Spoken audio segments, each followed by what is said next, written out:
கிறிஸ்துக்குள் மிகவும் பிரியமானவர்களே, பரிசுத்த வேதாகமத்தில் தேவனுக்காய் எழும்பி செயல்பட்ட பரிசுத்தவான்கள் வாழ்ந்த காலத்தில் இப்போ உள்ள டெக்னாலஜி இருந்தால் எப்படி இருக்கும் என்று ஏஐயால் உருவாக்கப்பட்ட காட்சிகள் தற்பொழுது சமூக வலைதளத்தில் வைரலாகி Hey, so I told y'all to trust the process, but no, y'all wanted to stay in Egypt stacking bricks. Yo, it's Shadrach. This random dude just showed up. It's getting lit in இந்த AI video பதிவில் தாவீது மற்றும் கோலியாத் காட்சிகள் தத்ரூபமாக Fam, your boy David here, about to eat this little stone at Goliath and see what happens. பிறகு மோசே இஸ்ரவேல் ஜனங்களை வழிநடத்தி வரும்போது சிவந்த சமுத்திரம் இரண்டாக எப்படி பிரிகிறது என்ற காட்சிகள் காண்பிக்கப்படுகிறது. The process, but no, y'all wanted to stay in Egypt stacking. Shadrach Meshach Abednego அவர்கள் மத்தியில் ஆண்டவர் உலாவி வந்தார். அந்த காட்சிகள் அழகாக பதிவிடப்பட்டுள்ளது. Oh, it's Shadrach. This random dude just showed up. It's getting lit in here.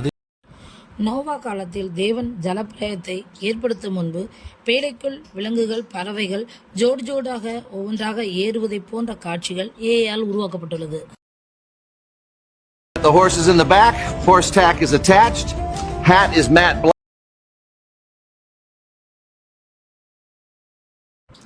Simpson தூண்களை இழுக்கும் காட்சிகள், யோனா மீனின் வயிற்றுக்குள் இருப்பது போன்ற காட்சிகள் உருவாக்கப்பட்டது.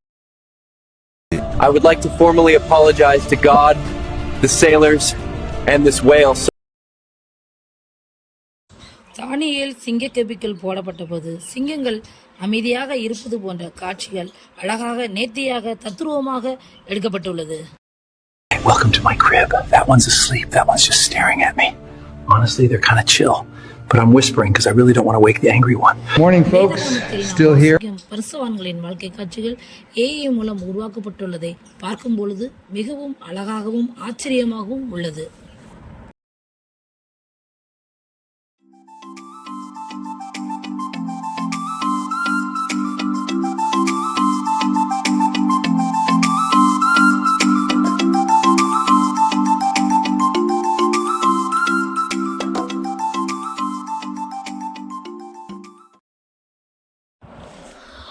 டூம்ஸ்டே ஃபிஷ் என்ற ஒரு வகையான மீன் உலக அழிவிற்கான ஒன்றாக நம்பப்படுகிறது.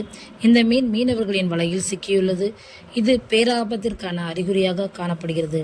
இந்த காட்சிகள் பெரும் பதட்டத்தையும் அச்சத்தையும் ஏற்படுத்தியுள்ளது. பலவித கற்பனையின் வடிவமைப்பாக காணப்படுவதுதான் டூம்ஸ்டே ஃபிஷ். ஜப்பானில் இதற்கு டூம்ஸ்டே மீன் அல்லது பூகம்ப மீன் என்று அழைக்கப்படுகிறது. இந்த மீன் பிடிபட்டால் கரை ஒதுங்கினால் பேரழிவு உண்டாவதற்கு அறிகுறி என்று சொல்லப்படுகிறது. சுனாமி, நிலநடுக்கம், பூமியில் ஏற்படும் வித்தியாசமான மாற்றங்களுக்கு இந்த மீன் ஒரு அடையாளம் என்று நம்பப்படுகிறது. பல சமயங்களில் அழிவு வருவது மிருகங்களுக்கு தெரியும் என்று நம்பப்படும். பெரிய பூமி அதிர்ச்சி, சுனாமி போன்ற நிகழ்வுகளின் போது இந்த மீன் கரை ஒதுங்கியதாக ஜப்பானியர்கள் நம்புகிறார்கள். 2011 டொபாக்கோ நிலநடுக்கத்துக்கு முன்பு இந்த மீன்கள் கரை ஒதுங்கியதாக கூறப்படுகிறது. ஆழ்கடல் எண்ணெய் கசிவு, நில அதிர்வு, காந்தப்புல மாற்றம் ஆகியவற்றை உணரக்கூடிய தன்மை இந்த டூம்ஸ்டே மீன்களுக்கு உண்டு. அதனால்தான் இது கடலின் மேற்பரப்புக்கு வருகிறது. எப்படி இருந்தாலும் கடைசி நாட்கள் நெருங்குகிறது. நாம் பயங்கரமான காரியங்களை, வினோதமான நிகழ்வுகளை எல்லாம் நாம் கேள்விப்படுவோம், நாம் பார்ப்போம். ஆகையால் நாம் தெய்வ வருகைக்கு நாம் ஆயத்தமாவோம். நாம் எல்லாரும் ரகசிய வருகையில் நிச்சயமாக நாம் எடுத்துக்கொள்ளப்பட வேண்டும். நாமும் ஆயத்தமாகவும் பிறரையும் ஆயத்தப்படுத்துவோம். இதுபோன்ற தகவல்களை நீங்கள் தெரிந்து கொள்வதற்கு இந்த சேனலை தொடர்ந்து பாருங்கள், சப்ஸ்கிரைப் செய்து கொள்ளுங்கள். இது உங்களுடைய ஆவிக்குரிய வாழ்க்கைக்கு பிரயோஜனமாக இருக்கும், ஜெபிப்பதற்கும் ஏதுவாக இருக்கும். தேவன் தான் உங்களை ஆசீர்வதிப்பாராக. ஆமென்.